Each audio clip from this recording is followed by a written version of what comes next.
Hello everybody, welcome to today's video. If you open the Paytm app, there will be a lot of free things that you can do. You can transfer money to your friends, colleagues, family members for free.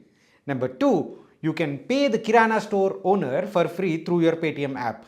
And also you can recharge your mobile phone or you can pay your electricity bill like me through the Paytm app. Now a natural question that comes out is, how is Paytm making money? In the last 3 months, Paytm made 2000 crores. That is their total money that they made in 3 months time. Where are they making this money from? In this video, we are going to talk through how Paytm is making money from you and me, and also how Paytm is making money from the Kirana store owners. So let's get started with the video, and please do press on that like button, subscribe to the channel if you haven't already. Now let's jump into how Paytm is making money from you and me. The first thing that you will notice on my Paytm homepage is I need to pay an electricity bill of 4,253 rupees, and Paytm is making 1 to 2% of commission on this bill, and Paytm will collect that commission from the electricity department. Now, if you basically recharge your mobile through Paytm, then Paytm will go and collect that money from Vodafone or from Airtel or from Jio, again another 1 to 2%. If you are recharging for 2,999 rupees, imagine Paytm is taking 60 rupees from that cut. And for an electricity bill of 4,253, Paytm is potentially taking up to 80 rupees. So you can see these small transactions that we make on Paytm, we do not pay anything for Paytm, but ultimately Paytm is making money through these different service providers that are offering us. So that is the first way in which Paytm is making money. Commissions. Let's call it as commissions here. Now what is the other way that Paytm is making money? Here you can see Paytm is offering Paytm Postpaid, and Paytm is also offering Paytm Personal Loan. Let's look into Paytm Postpaid and Personal Loan and see where and how they are making money through this process. This is the home page of the personal loan. I selected that, hey, I want a loan of 1 lakh rupees, and this is how Paytm makes money through me. For example, they say that, hey, if you are applying for a 1 lakh loan, there is a processing fee of 4.25%. So this is called as processing fee on the loan.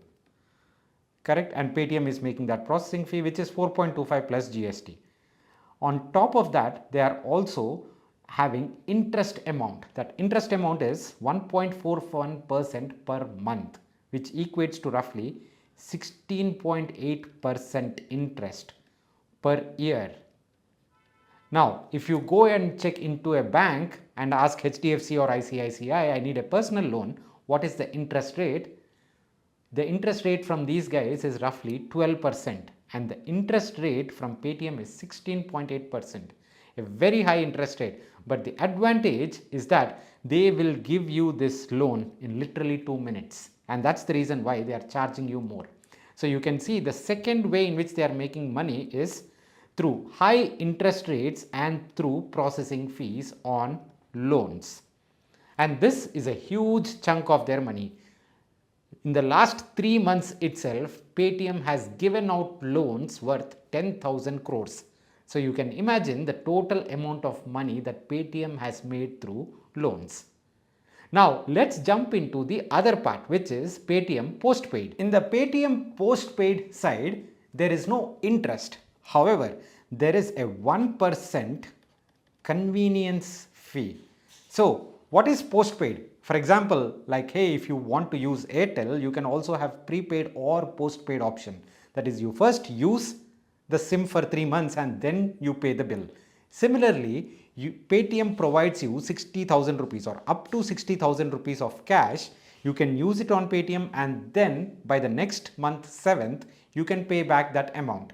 So just like how postpaid Airtel doesn't have any interest money, similarly over here as well, there is no interest money. However, there is a convenience charge of 1%. So if you are using 60,000 limit, the entire postpaid limit, you are paying 600 rupees as convenience charge every month, and you have to pay it back next month.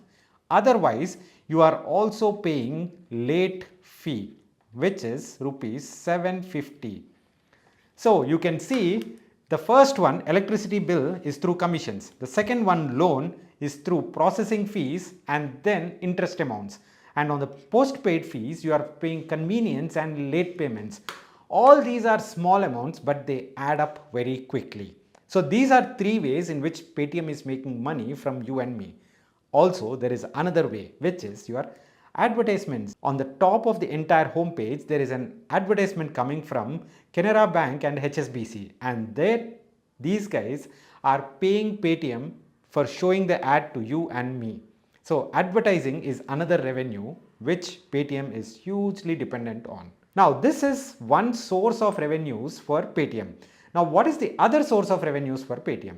Let's look into the money that they make from the Kirana store owners itself. Now if you go into any Kirana store, now you are hearing a lot of the Paytm Soundbox noises. Paytm पर 100 रुपए प्राप्त हुए. There are 60 lakh Kirana stores, merchants, whichever way you want to call it. These guys are using Paytm Soundbox, and each Soundbox rent, they need to pay rent to use this Soundbox. Every month that rent is 125 rupees, which means every single month through this Soundbox itself, they are making approximately 75 crores. So in the last 3 months, they have made 225 crores, right? And this number of the Kirana store owners who are using these sound boxes is increasing day by day. So you can see this is a huge increase in numbers for them. The second one is the transaction amount. For example, if you go and pay a Kirana store owner 1000 rupees for all the groceries that you buy, the Kirana store owner is basically paying 1 to 2% commission for Paytm, because you are using your Paytm wallet and you are paying through Paytm. So the Kirana store owner will pay convenience charge to Paytm. Again, this percentage of commission that the Kirana store owner needs to pay depends on your exact payment method, your exact transaction type and all that stuff, but still there is a transaction fee. So let's record it as transaction fees. And now the third part is again the loans that these guys provide to the Kirana store owners itself. This interesting part is, let's say a Kirana store owner is again taking a loan 1 lakh, 2 lakh, 3 lakhs. You again know there is a processing fee and there is an interest fee. The good part about Paytm's loans is that they give out loans only to those Kirana store owners who are making money on a daily basis that is recorded in their data books. Because Paytm knows how many transactions are happening through Paytm for this particular Kirana store. So if they are satisfied with the number of transactions happening and if the prior financial history of that particular Kirana store owner, only then they will give out that loan. And when they collect that loan, they are not going to wait for that Kirana store owner to come and give that money back to Paytm like how banks do. Every single day as the transactions happen, Paytm will keep cutting some of this loan amount from this Kirana store owner. So the total number of people who do not pay these loan backs would be very, very, very low. The fourth bucket through which they make money is the software as a service. So how is that? For example, you would have noticed Kirana store owners writing everything in a notebook. Now, Paytm provides that online version of that Khatabook. Paytm also provides that salary accounts, let's say for helpers, for shopkeepers, their support staff, whoever it is. They also provide other software services, too many of them. All these things also add up into their revenues. Now, one of the important business lessons that you can take away from this entire Paytm episode is that it is super important for you to get money from multiple sources, not just for Paytm but also for you and me. Paytm is not dependent on only one single source. If they are not getting money from the Soundbox, it is fine.